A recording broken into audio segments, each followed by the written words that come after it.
요한복음 4장 31절로 38절입니다.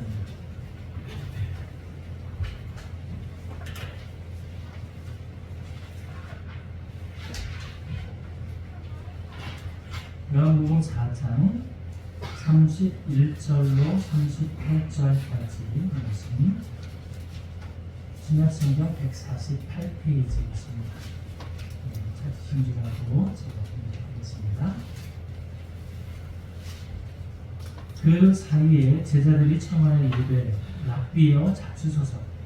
이르시되 내게는 너희가 알지 못하는 먹을 양식이 있느니라.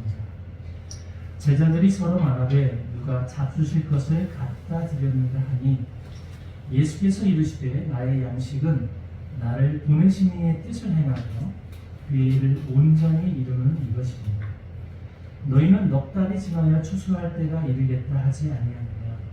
그러나 나는 너희에게 이르노니 너희 눈을 들어 밭을 보라. 희어져 추수하게 되었도다. 거두는 자가 이미 삭도 받고 영생에 이르는 열매를 모으나니 이는 뿌리는 자와 거두는 자가 함께 즐거워하게 하려 합니다. 그런즉 한 사람이 심고 다른 사람이 거둔다 하는 말이 옳도다. 내가 너희로 노력하지 아니한 것을 거두러 보내었노니 다른 사람들은 노력하였고 너희는 그들이 노력한 것에 참여하였느니라. 아멘.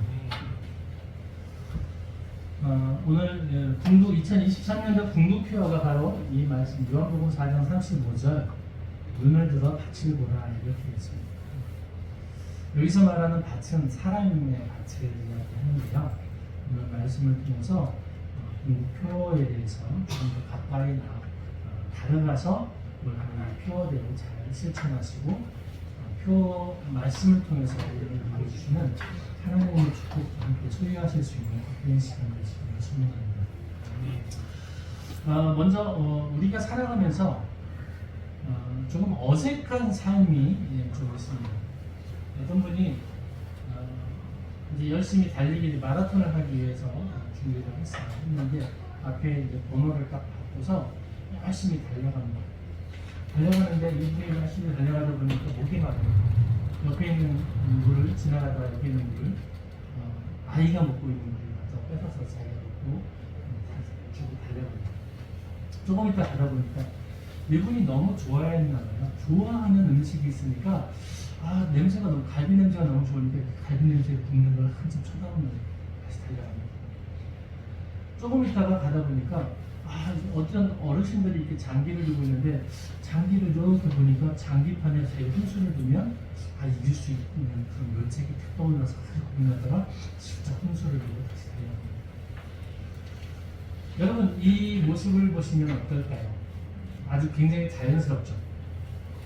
운동하는 경기하는 선수가 가다가 장기도 두고 뭐 가다가 다른 사람이 먹을 것도 나에게 필요한 것이라고 해서 그 물도 뺏어서 먹고 또 내가 원래 좋아하던 거니까 잠시 쉬었다가 구경하다가 이게 조금 어색하죠. 우리가 생각하는 그런 모습과는 좀 다릅니다. 일반적인 모습은 다르죠. 그런데 이게 그럴 수도 있겠다라는 생각이 한편으로는 들기도 합니다. 왜냐하면 그 경기가 그냥 친구와 하는 경기거나 아니면 자기 혼자 스스로 하는 경기거나 결국은 자기 자신을 위해서 하는 경기라면 그럴 수도 있잖아요. 뭐 거의 골이 내봐야 뭐 메달 하나 주는데 그거보다 나는 이게 훨씬 좋고 즐기는 사람이 있잖아요. 우리가 살다 보면 인생을 즐기는 사람들이 있거든요. 그런데 인생을 즐기는 사람들에게는 이게 맞을 수도 있어요. 그럴 수도 있겠죠. 그런데 만약에 내가 달고 있는 이 번호판의 의미가 충주시를 대표하거나 대한민국을 대표하는 이 번호판이라고 한다면 지금 그런 일은 굉장히 맞지 않는 이야기죠. 그건 큰일 난 이야기입니다. 다시 말하면 우리가 자기 자신을 위해서 하라고 어떤 삶의 경주를 할 때 내가 하고 싶은 것들, 내가 빼앗고 싶은 것들, 나에게 필요한 것들을 얻는 모든 것들은 어떻게 보면 자연스러울 수 있고 어떻게 보면 그럴 만하다라고 이해할 수도 있을 것 같아요. 그런데 문제는 이게 전혀 용납이 안 되고 납득도 안 되고 아니 그렇게 해서는 안 되는 일들이 있는데 그 번호판 내가 달려가고 있는 이 목적이 다르다면 국가를 대표하는 일이라면 절대로 그런 일이 일어나서는 안 되는 거죠. 그렇지 않나요? 바로 그런 것도 같습니다. 올림픽 결승전에서 만약에 그런 일들이 있다면 말이 안 되는 이야기죠. 왜냐하면 그건 나를 위한 게 아니라 국가를 위한 일이기 때문에 그런 겁니다. 그런데 우리의 삶을 달리기로 우리가 지금 살고 있는데 이 달리기 경주를 하면 우리는 무엇을 위해 살고 있습니까? 나 자신을 위한 겁니까? 아니면 우리 가족을 위한 겁니까? 아니면 우리가 말하는 하나님의 나라를 위해서 우리가 달려가는 믿음의 경주를 하는 것입니까? 그 내 생각과 나의 목적 또 내가 어디에 소속되어 있는지 나는 어떤 신분으로 그것에 참가하는지에 따라서 그 삶의 행동은 그럴 수도 있고 그래서는 안 될 수도 있고 또 그러면 큰일 날 수도 있는 거예요. 이해가셨죠? 우리가 살고 있는 모습이 똑같아요. 다 똑같은 모습일지라도 내가 어떤 신분으로 이 경주에 참여했느냐에 따라서 그건 정당할 수도 있고 그건 그럴만하기도 하는 인정을 받을 수도 있지만 절대로 그래서는 안 되는 일이 될 수도 있다는 거예요. 그것처럼 예수님께서는 그 이야기를 통해서 지금 드린 설명을 통해서 제자들에게 오늘 이렇게 얘기를 하십니다. 오늘 본문을 좀 들어가서 보시면 예수님께서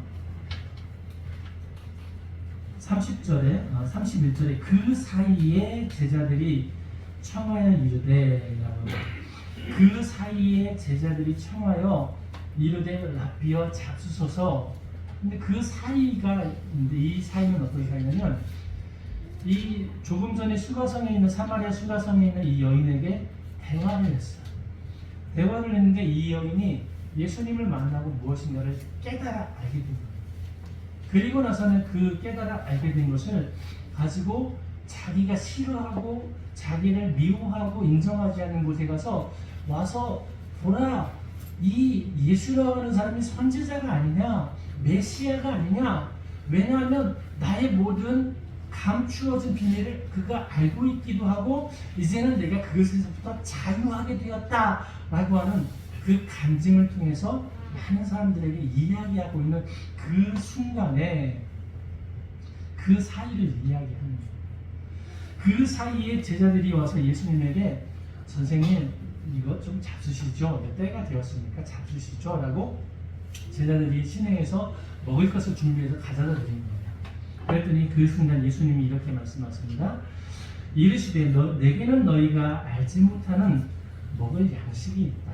이렇게 말씀하십니다.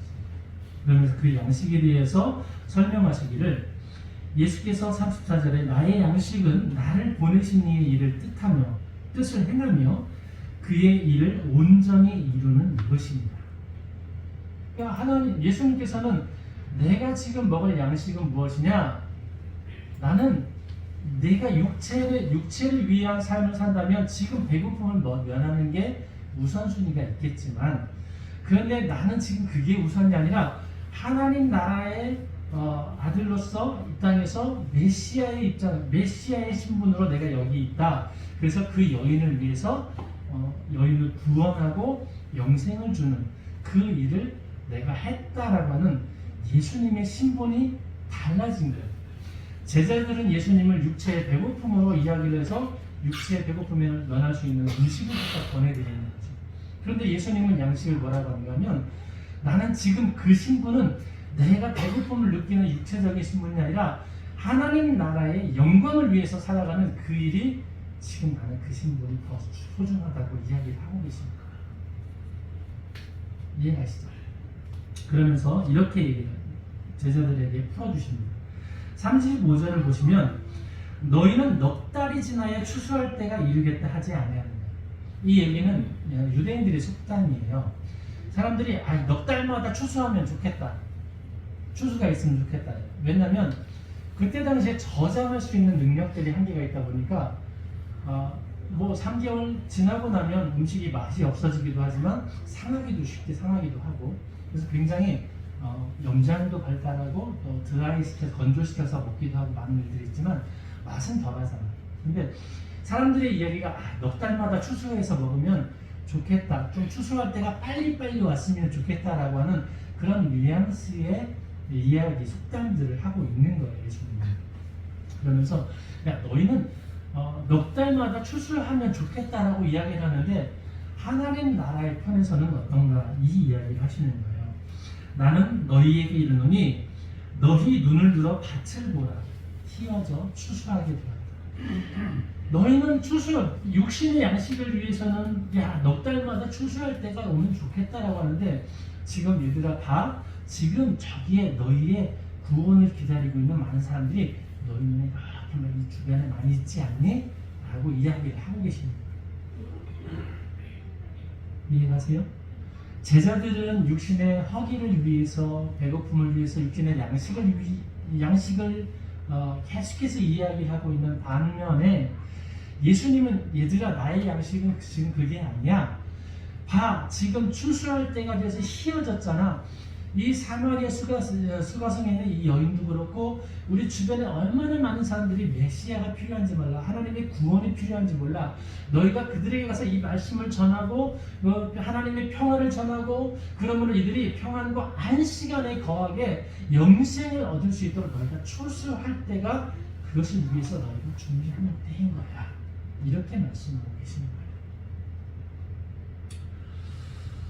그러면서 거두는 자가 이미 삭도 받고 영생이 이르는 열매를 모으니, 거두는 자, 이미 다른 사람을 전하는, 하나님의 말씀을 가지고 그 평화 안에서 다른 사람을 구원할 수 있는 그 사람은, 그는 이미 삭을 받았대요. 그 삭은 뭘까요? 바로 구원입니다. 내가 구원받지 않았는데 다른 사람을 구원할 수 있을까요? 할 수 없죠. 여러분, 마라톤을 달리고 있는데 나랑 친한 사람이 있다고 해서 그 친한 사람을 데리고 끝까지 같이 완주를 했어요. 그러면 이 친구는 완주 메달을 받을 수 있을까요? 받을 수 없어요. 왜냐하면 그 사람은 선수로 등록된 사람이 아니기 때문에 그렇죠. 지금 사람들에게 있어서는 예수님께서 이렇게 한 가지를 더 비유를 말씀해서 이야기하고 있습니다. 그런즉 한 사람이 심고 다른 사람이 거둔다 하는 말이 옳다. 예수님이 지금 이 수가성에 있는 여인을 구원할 수 있었던 가장 큰 그 상황을 보면 예수님의 설명인 거예요. 이 여인이 와서 갑자기 예수님은 그랬어요. 가서 너희의 남편을 데려오라 했더니 나는 남편이 없어요. 그랬더니 그래, 너의 말이 옳다. 너에게 남편이 6명이 있었으나 또 지금 있는 남편도 지금 내 남편이 아니니 네가 남편이 없다는 말이 옳다라고 인정을 해주시고, 그런데 아무도 말한 적이 없는 과거에 있었던 5명의 남편이 있었다는 것을 이야기하지 않았음에도 예수님께서 말씀을 하니까 이 여인이 깜짝이 놀란 거죠. 그리고 인정을 받았는데 엉뚱하게 이 여인은 말을 돌려버립니다. 내가 보니 선지자로서이다 하면서 말을 돌리는데 어떻게 하냐면, 우리 조상들은 이곳에서 예배를 하라고 했고 또 다른 사람들은 예루살렘에서 예배를 하라고 하는데 어디에서 예배를 드리는 게 맞습니까? 이렇게 화제를 돌려버리는 거죠. 그런데 그 여인은 그 질문을 예수님께 하는 질문 자체가 이미 여인은 예배에 대한 관심이 있는 거예요. 예수님께서 봐, 휘어졌어, 추수할 때가 되었지 않았니? 라고 했던 그 말씀 뭐냐면, 그 여인 안에 예배를 사모하는 마음이 있었다는 거예요. 누군가 우리의 삶을 보면서 와, 저 사람이 드리는 예배는 뭔가 다른 것 같아. 저 사람이 말을 하는 건 뭔가 의미가 있는데, 저 사람의 삶을 보니까 훨씬 아름다운 것 같아. 그럼 잡을 데가 없어. 야, 저 사람이 우리 이웃이면 괜찮겠다. 야, 저런 친구가 있으면 나도 좋겠다. 저 사람의 기도를 들어주시는 하나님이 정말 계시다면 나도 그 하나님 만났으면 좋겠다. 나를 보는 사람들이 그런 고백들이 일어날 때, 그게 우리의 선한 영향력이 들어가는 거죠. 그것처럼 이 여인은 예배에 대한 삶이 분명히 계속해서 갈증이 있는 거예요. 그 갈증이 어디서 있었냐면 말씀을 통해서 계속해서 전해져 내려왔던 그 이야기를 이 여인은 듣고 그 가슴에 새겨놓고 있는 거예요. 예배는 어디서 드려야 되지? 하나님께 드려지는 예배는 무엇이? 하나님께 드려지는 게 예배 장소가 틀린 건가? 아니면 뭐가 다른 게 있나? 라는 고민 중에 있는 이 여인에게 예수님은 말씀하셔. 여기 있다 저기서 드렸다 그것 소용이 아니라 신령과 진정으로 드리는 예배가 있는 그곳이 하나님이 원하시는 예배라는 거예요. 이 예배는 이 여인에게 복음입니다. 나는 지금 사마리에서도 아주 수가성이라는 곳에 살고 있고 다른 사람들에게 따돌림을 받으며 보잘것도 없는 삶을 살고 있는데 이런 내가 사마리아 성에 가서 예배를 드리면 성공할까? 아니면 예루살렘에 가서 예배 드리면 하나님 나에게 복 주실까? 나 어떻게 하나님을 만날 수 있지라고 하는 고민 속에 있는데 예수님 오셔서 너가 정말 간절한 마음으로 신령과 진정으로 진리의 말씀을 네가 사모하면 그것이 진정 예배가 영적 예배 자리야. 그러니 이 여인에게는 얼마나 복음이겠어요. 복된 말이잖아요. 예루살렘의 경비 1년치를 열심히 모아서 예루살렘에 가기도 힘든데 안 해도 돼요. 사마리아 성에 가서 나를 다 아는 내 과거를 알고 나의 모습을 아는 그곳에 가서 예배를 드려. 네가 뭐 늦까지 게 뭔데 이런 곳에 와서 이렇게 예배를 드려. 넌 드려도 소용없어. 또 동네 많은 사람들이 그를 왕따시키고 뭐 자꾸 이렇게 저버리고 어쩔 수 없이 혼자 다니는 이 여인에게 이 예수님의 말씀은 예배가 신령과 진정으로 드려지는 거구나. 예배가 살아나는 거예요. 이 여인에게 있어서. 그러니 얼마나 그 복음이면 평생 열심히 수고하고 노력해도 부자가 될 수 없어요. 열심히 수고하고 노력해도 한계가 있어요. 인생은 이런 건가 보다. 그리고 행복을 느끼지 못하고 무엇인가 꿈이 없어요. 그런 사람들에게 우리가 아니야. 이런 삶이 있어. 우리는 이렇게 사는 게 더 중요해. 무조건 쌓아놓는 게 부자가 아니라 내가 필요한 것에 쓸 수 있으면 이것이 부자 아닐까? 내가 통장에는 많은 건 없지만 지금 내가 이렇게 가족과 함께 행복하게 사랑을 나누면서 살 수 있는 그 일에 부족함이 없어. 그럼 내가 부자 아니야?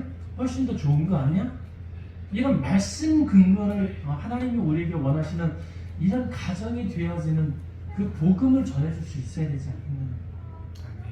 조금 전에 그래서 제가 인정하고 자랑해드렸잖아요. 대신 가정이라는 건 부모는 자녀를 자랑하고 사랑하고 우리 딸 왔어요 사관님.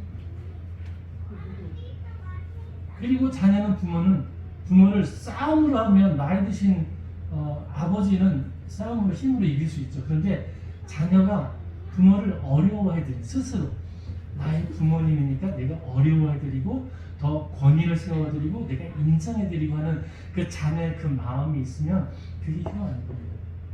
이런 가정이 정말 올바른 모델입니다. 그래서 바라기는 우리의 삶 가운데 하나님의 나라를 대표하는 우리의 마음이 있어서 말씀 중심의 삶을 우리가 살아낼 수 있어야 돼요. 내 생각과 내 경험이 아니고 내가 그동안 살아왔던 성공한 사람들의 그런 이야기가 아니라 하나님 말씀에서 정말 필요한 말씀들, 믿음의 말씀들을 가지고 우리가 살아서 그게 인정받을 수 있을 때, 그게 선한 영향력을 행할 수 있을 때 우리는 하나님 나라의 대표자가 될 수 있고 하나님 나라의 그 수많은 그 예수님이 말씀하신 추수할 수 있는 그런 일꾼들이 됩니다. 예수님도 그렇게 말씀으로 숨겨진 그 여인을 통해서 여인에게 갈급함을 해소할 수 있었던 거예요. 그러니까 말씀은 선지자는 심었고 예수님은 거둔 거죠. 자, 그런데 그 거두어진 그 여인은 이제 또 바뀌었어요. 어떻게 바뀌었냐면 그 예수님의 말씀이 그 여인에게 심긴 거예요. 그랬더니 어떻게 해요? 이제 동네 한복판에 들어가서 자기의 부끄러운 이야기를 다 알고 있는 그분이 예배에 대해서 이렇게 말씀하셔서 나에게 이렇게 자유를 주었고 이제는 내가 여러분들을 숨어 지내지 않을 것 같아요. 그 안에 들어가서 예수님에 대해서 외치면서 예수님을 심었고 이 여인은 거둔 거예요. 그랬더니 그 동네에 있는 많은 사람들이 그래? 그 메시아가 어디 계셔? 우리도 그분께 가봐야 되겠다라고 많은 사람들이 예수님 앞으로 나아오는 역사가 있었다. 그 모습을 보고 보라, 휘어졌으니 추수할 때가 되었다. 예수님은 이렇게 말씀을 하십니다. 그래서 31절에 그렇게 얘기하는 거예요. 그 사이에 제자들이 청하여 사마리아 수가성 여인이 동네에 가서 그 주민들이 이제 이 여인의 말을 듣고 올라오는 그 사이에 제자들은 육신의 양식을 예수님께 드렸지만 예수님은 그게 아니라 나에게는 다른 양식이 있다는 거예요. 그 양식은 뭐냐? 뭐라? 추수할 것이 많다. 이 얘기를 하시면서 이제 추수할 것에 대해서 이야기를 합니다. 자, 오늘 결론의 말씀을 좀 맺을까 합니다. 38절에 내가 너희로 노력하지 아니한 것을 거두러 보내었노니 다른 사람들은 노력하였고 너희는 그들이 노력한 것에 참여하였느니라. 누군가는 누군가에게 그 노력해서 이 결실을 맺으면 그 결실은 또 다른 누군가에게 심는 것입니다. 또 그 심는 것이 결실이 맺으면 있는 결실을 맺는 추수하는 사람이 되는 거예요. 자, 이 이야기 좀 잘 정리가 되시고 좀 들어오셨나요? 예수님이 수가성의 여인에게 심는 자가 거두는 자가 되었죠. 근데 말씀이 복음의 말씀이 심는 것이 되었어요. 근데 이 여인은 이제 예수님의 말씀이 이제 심겨진 거예요. 그랬더니 그 여인이 다른 사람에게 가서 이제 거두는 자가 되었죠.